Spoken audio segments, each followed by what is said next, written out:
me spinning. Spin, spin, spin, spin, spin, spin, spin, spin, spin, spin, spin, spin, spin, spin, spin, spin, spin. The Bronze Bomber got spent into retirement. That should have been the name of my particular podcast. The Bronze Bomber got spent into retirement. Well, that's it, everybody, for the Bronze Bomber, Deontay Wilder. He was KO'd in the 5th round by Zhang, the big Chinaman. Put it on Wilder. I don't know if you saw my pre-fight prediction, but it kind of went as though I thought it would go. Although I did think the fight would last to around the 8th or the 9th, I thought Deontay Wilder would be able to be more elusive, a little bit more elusive, or I thought he'd run a bit more, and I thought he would just try to survive a lot more. But for whatever reason, in the 5th round, I think Deontay Wilder realized that he was stinking up the joint by basically just kind of running around and barely engaging with Zhang. Zhang is, like I said in my pre-fight prediction, he's a big, slow, thoughting type of heavyweight with, heavy hands. And so I think Deontay Wilder avoided him as long as he could. I think in the 5th round, after losing, I think on the unofficial card, Deontay Wilder may have won the 1st round, but he was quickly losing all the rest of them because he really wasn't engaging. Around the 5th round, I guess Malik Scott told him, hey, we need to pick it up. We need to get going. So he decided he was going to come out guns a-blazing, just firing off his right hand, not trying to set it up with any kind of jab or anything like that. He just decided, you know what, I'm going to go for broke. I don't think I can beat this man. I mean, I think he sensed that the end was going to be, one way or the other. So he felt like, hey, let me just go out there and just throw the right hand and just keep throwing it and keep throwing it. And he did hit Zhang with the right hand, but I think I said in my pre-fight preview that once you're fighting someone in the top 10, you need more than just a right hand. I mean, you need a way to set that right hand up. You're going to have to learn how to jab. You're going to have to learn proper footwork. And Deontay Wilder never learned any of those things. And the only person that could have basically taught him those things or tried to teach him those things as best he could was his trainer that he fired, his former trainer, Mark Breland. Mark Breland tried to show him these things, and he got shown the door for trying to be beneficial to Deontay Wilder's career. And he hired Malik Scott as head trainer, which basically became a yes man. And, this is what you get. You get 4 out of his last 5 fights, 4 KOs, or, Tyson Fury KO'd him twice. Zhang KO'd him. And I think it went to the cards with Joseph Parker, but he was beaten into submission. Either way that went. So 3 knockouts and 4 losses in 5 fights with his new trainer, Malik Scott. So I just want to say farewell. And all of the people, and I'm going to tell you why I did my pre-fight prediction the way I did. I'm going to put Deontay Wilder's box record up and just kind of let you see some of these fights that he had over his 39 fights that made people believe that he was this big-time boogeyman. I mean, Deontay Wilder was no more of a boogeyman than anybody. And I'm gonna put his record up just so, because I know a lot of casual fans that just kind of watch boxing and say, oh man, Deontay Wilder, he lost it. He lost a step.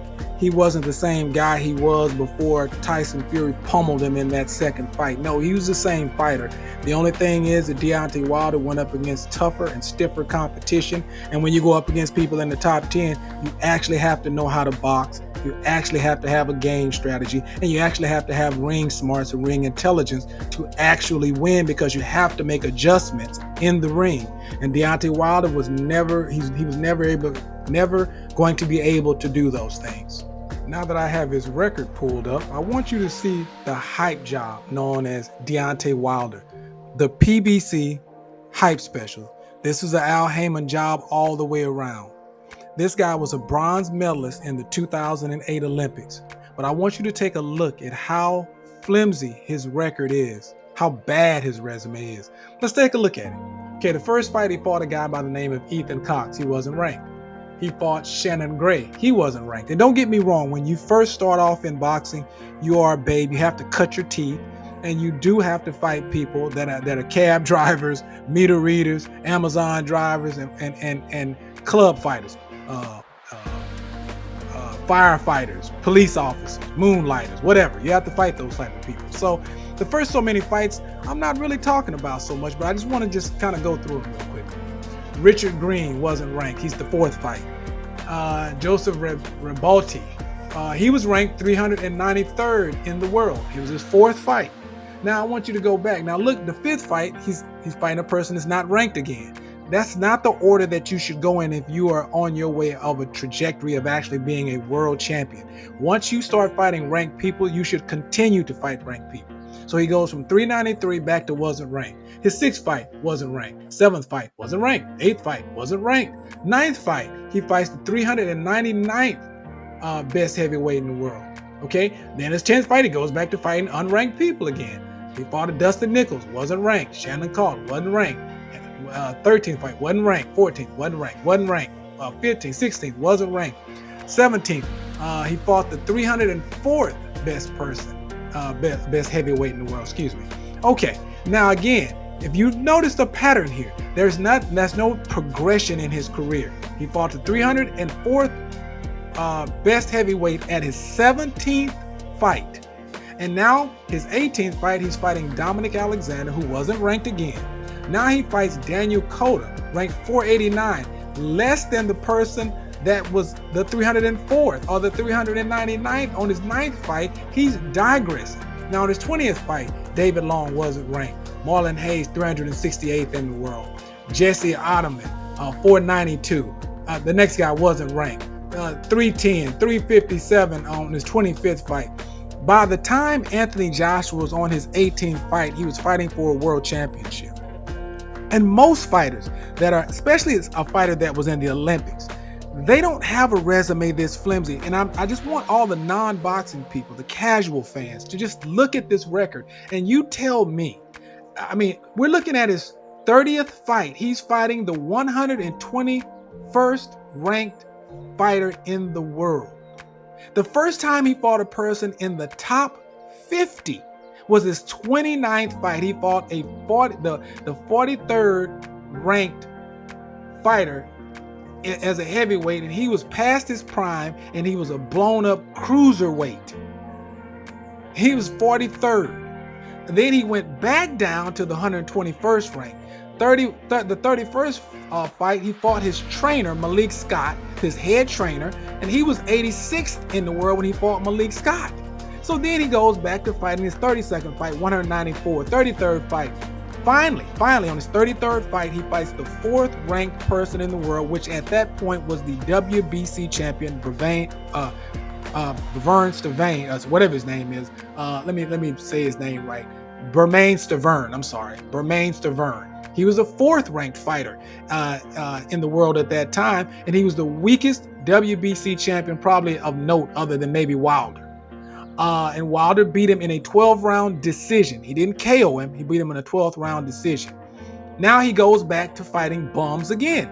37th ranked Molina. Even though he's fighting finally people in the top 50, not the top 10, the top 50. Johan Dupanis, ranked 34th. Arthur Spilka, 24th. Chris Arreola, 43rd. Gerald Washington, 41st. And then he fights Bermain Stavern again in a rematch, and he's not even ranked. This is the guy that everybody thought was this killer. This is the guy that Tyson Fury sold you as if I beat this man, I'm the top heavyweight in the world. I don't have to fight all the rest of them. I beat the second best heavyweight in the world when I beat Deontay Wilder 3 times. There was a reason that Deontay Wilder went after Tyson Fury, because he thought Tyson Fury was an overweight cokehead that had nothing left in the tank, and that was going to be a good cherry pick for him, and that was going to be a way for him to continue his his verbal assault on Anthony Joshua by telling Anthony Joshua, you're scared, you don't want to fight me. And Tyson Fury knew that Deontay Wilder, he looked at Deontay Wilder's record, knew Deontay Wilder was a flawed fighter who thought he was a lot better than he was, and he decided he took that fight, and it was going to make him the top heavyweight in the world by beating the WBC champion.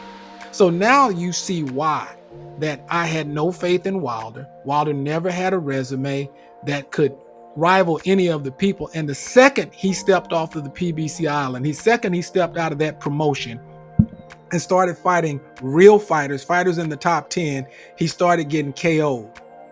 That's not a mistake, people. That's what happened. And you see his record in front of you.